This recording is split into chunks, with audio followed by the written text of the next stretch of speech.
Okay. Hi. This is a plan that I worked on for a guy months ago, years ago, I don't remember. The plan's not the important thing. This demonstration is about using the layout in Home Designer Pro 2012. So first thing, this is not about the plan, making the model, all that's all done. Let's go over here to File.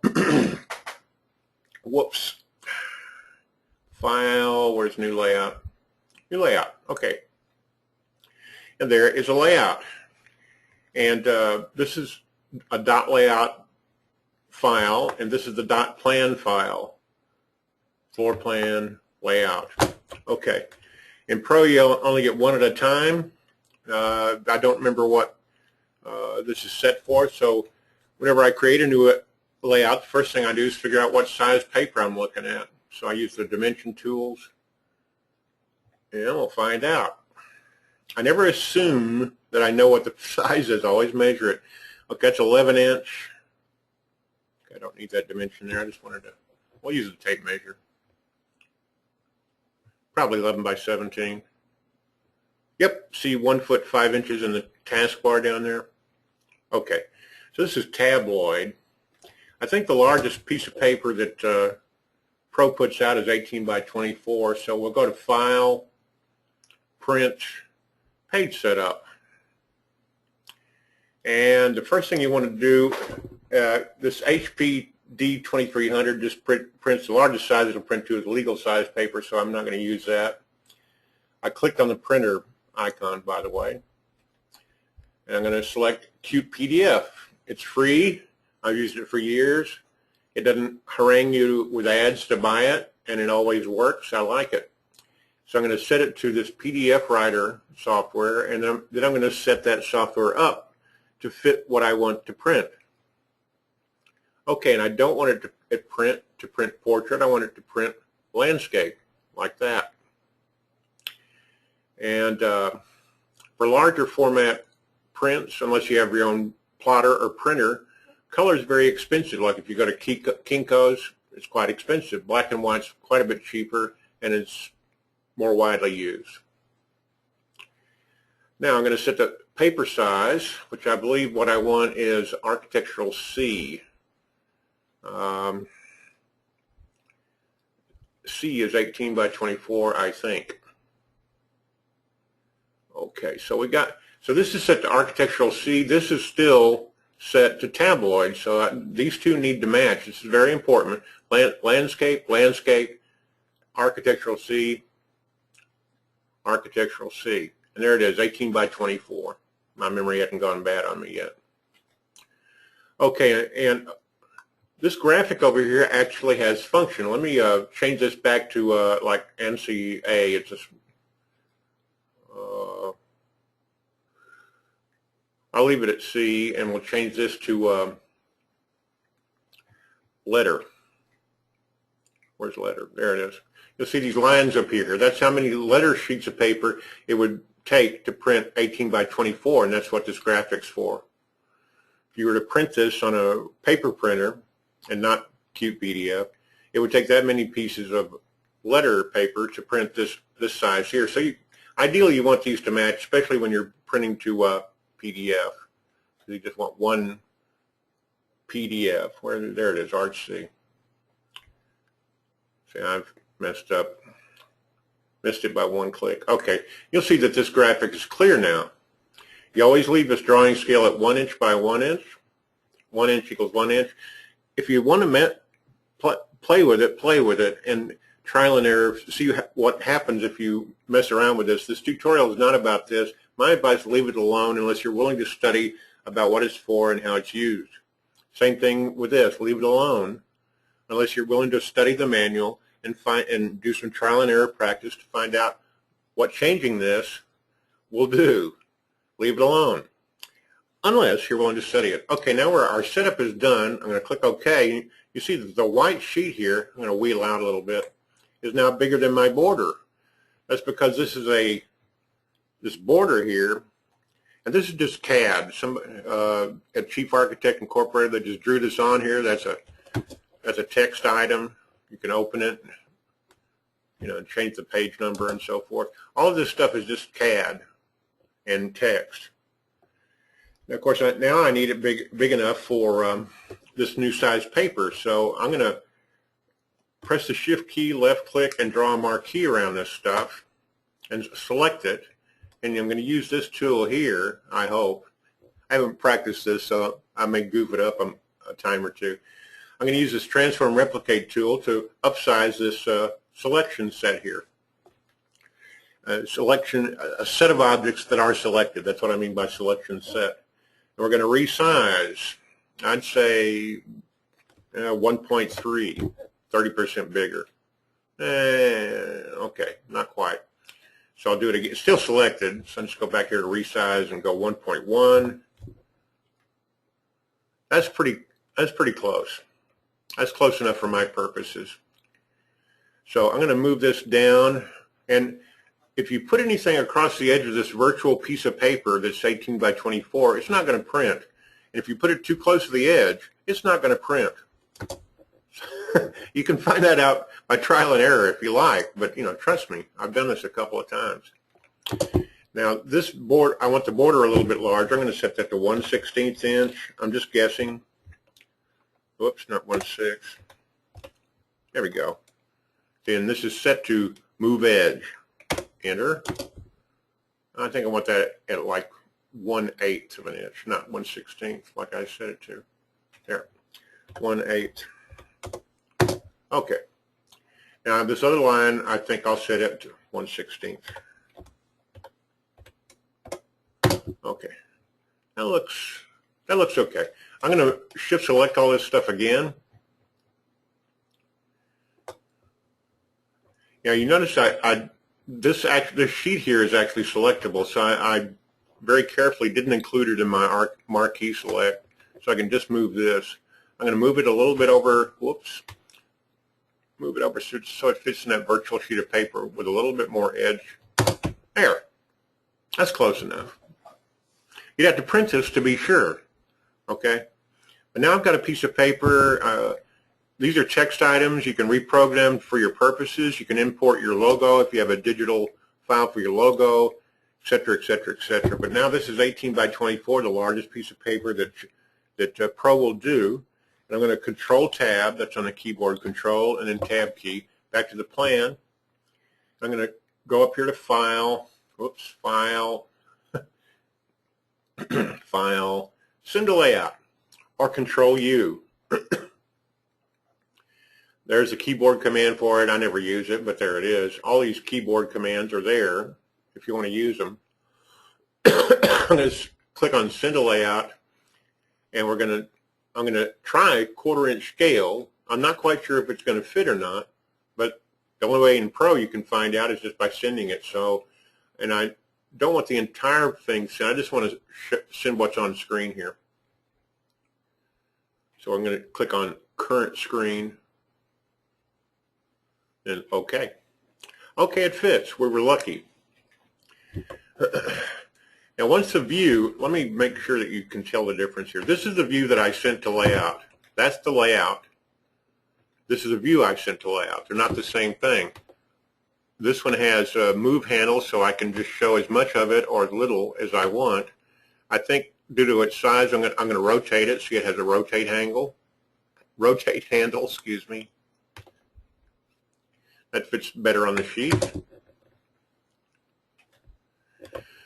Okay, now the roof planes are showing. I don't remember if Pro updates, but I'm going to go. I did that fast. I double-clicked on this view in the layout, and it opens in this edit view. That's just the way it's programmed to work. Over here, I'm going to turn the roof planes off. Get the R key. Go to roof planes. There they are. Roof planes. Don't want them on. In this view. Anything that's roof related right now, I don't want it part of the plan. I don't know if this will update directly to the layout or not. Yeah, okay, it did. The dynamic connection between this layout file and this plan and this view of this plan file that are there. I see there's no dimensions. I don't remember if I turned them off or if they've ever been created. Click up here to open the layer display options.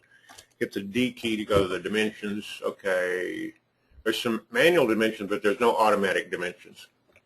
Let's just doll it up a little bit. I'm going to go over here and double click on this ruler to get defaults.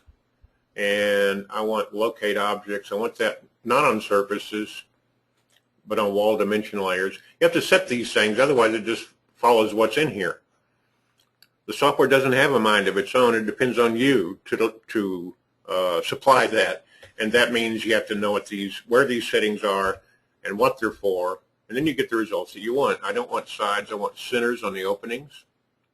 The rest of that looks okay. Now I'm going to use this automatic dimension tool. And then you probably want to check, make sure that there's no conflicts. Software's not smart enough to know that this porch label was covered up. I don't care about the cabinet labels and stuff that are on. I'm going to leave those on. This isn't a tutorial about that sort of thing, but you can see that automatically updated to the layout. Now, to do elevations, I'm going to go over here and let's say I've already got the address and the client's name and the logo and so forth. Then I'm going to save this as. So it says Howell Layout. I'm going to change the name of this one to Howell-Elevations Layout. Basically the same file, but with a new name, Howell-Elevations Layout. I'm going to delete this off of there because I want to put the elevations on here. And now this would be page 2. I'll change that number to 2. You're beginning to see how this works? Okay. Now I'm going to do an elevation. We'll do the front elevation using an elevation camera. Just establish a viewpoint, drag in the direction you want to look to infinity from, and there it is.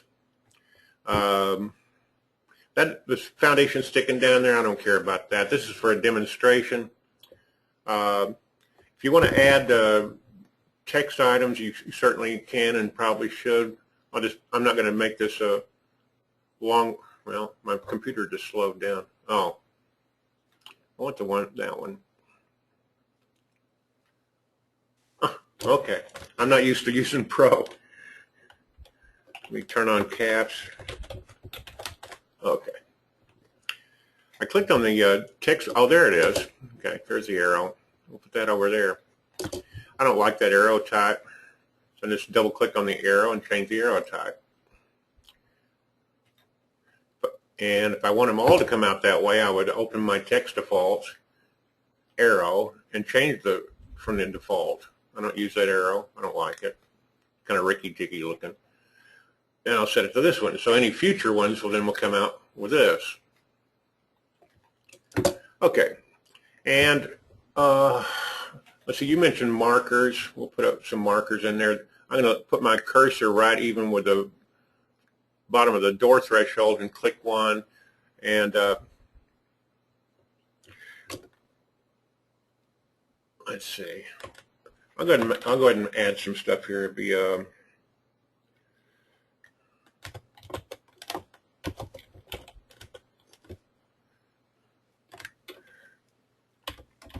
okay. This isn't a tutorial on how to make nice looking drafting stuff, but I'm just going to quickly go through this. I'm going to use the transform replicate tool and make a copy of that one that I just made. Make one copy. I'm going to move that copy up. I don't remember what the ceiling height of this house is, so I'm just going to guess. Let's say it's 9 feet. And that's a positive 9 feet, so a copy of this will go up 9 feet. There it is. Looks like I guessed about right. If this is something I was working on, I would already know that, or I'd open the dialog box and find out. CLG and 108. Okay, and you could do another one for the second floor. I'm not going to. But I am going to draw a dimension between this marker and that marker so that that dimension now is shown there. If you want a larger for the scale, you just open this dialog box and make it larger, make it 8 inches tall. Okay, now we're going to send this to layout, 1/4 inch scale, current screen. Okay. Current screen just saves me time from resizing the edges of the send to layout. If it's you got a big terrain plane, well then you're going to have this big thing to resize once it gets to layout. So that new copy, there's the elevation. I don't want the foundation showing. I could draw it in with dashed lines if I wanted to, but just for this demonstration, I'm going to keep it simple. So there's the front elevation. You can add text on the layout page to say what the scale is. I'm not going to demonstrate that. Some of this stuff you can figure out for yourself. Okay, and we'll go back to this view. I'm going to click close it. It's going to ask me if it wants to. Once you send something to the layout, it's automatically put into a saved camera, and I don't need to update it because I didn't change anything. There's that camera icon that it creates right there. We're going to just change the text on that to front. Whoops.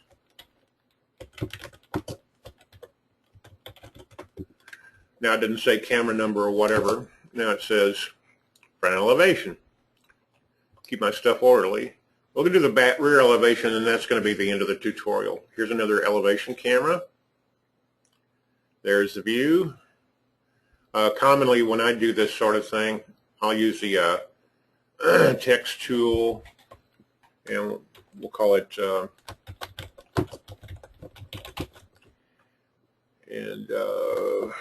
enter key, and it'd be 1/4 inch equals 1 foot scale. You don't have to do it this way just because I'm showing it in this, but I commonly do this. I'm going to make the upper text with this rich text tool. I'm going to make it bold, excuse me, and underlined. And I'm going to make it 8 inches tall.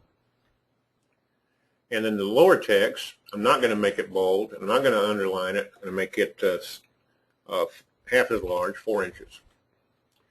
And I also want that scale, that over there. I'm going to hit the tab key a couple or 3 times. It's the only thing I don't like about this tool is you don't exactly get what you see is what you get.